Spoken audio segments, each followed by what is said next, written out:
আসসালামু আলাইকুম। অনেক পদের সবজি দিয়ে আজকে সবজির একটি রেসিপি করব।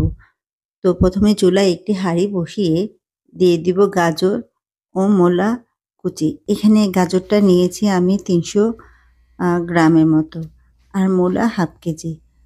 তো যেহেতু ১ম এ আমি সিদ্ধ করব, এখানে আমি 1/4 কাপ পরিমাণ আদা রসুন বাটা, ১ চা চামচ পরিমাণ হলুদের গুঁড়া, ১ টেবিল চামচ পরিমাণ মরিচের গুঁড়া ও ১ চা চামচ পরিমাণ ধনিয়ার গুঁড়াটা দিয়ে একটু নেড়ে-চেড়ে ঢাকনা দিয়ে ঢেকে কিছুক্ষণ রান্না করে নিব।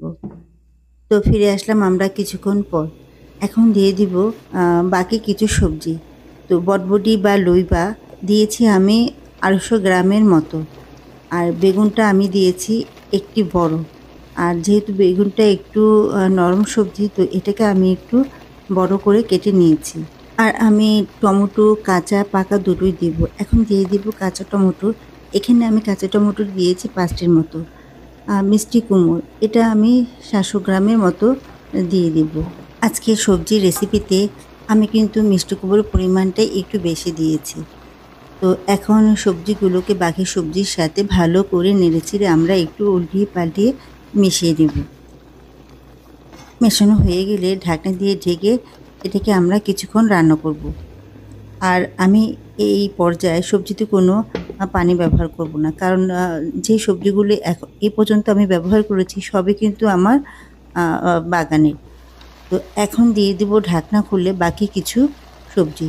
এখানে একটি হলুদ কালারের ঝুঁকুনি দিব, আর সবুজ দিব ২ টি। আর এই ২ টি ঝুঁকুনি একেবারেই কচি, তাই আমি ছোলকাগুলো ছিলে দেইনি।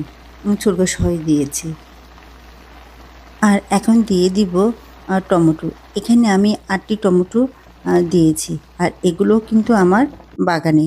এখন এই সবজিগুলোকে বাকি সব সবজির সাথে ভালো করে আবারও আমরা নেড়েচেড়ে একটু মিশিয়ে নেব। সবজিগুলো নেড়েচেড়ে মেশানো হলে ঢাকনা দিয়ে ঢেকে আমরা কিছুক্ষণ আবারও রান্না করে নিব।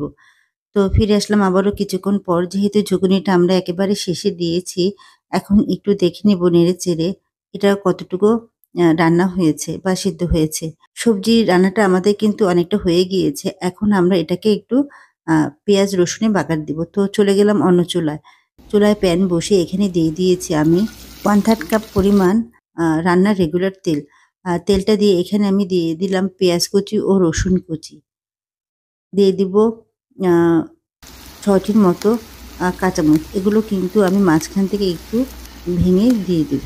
কাঁচামরিচগুলো দেওয়া হয়ে গেলে আ একটু অপেক্ষা করব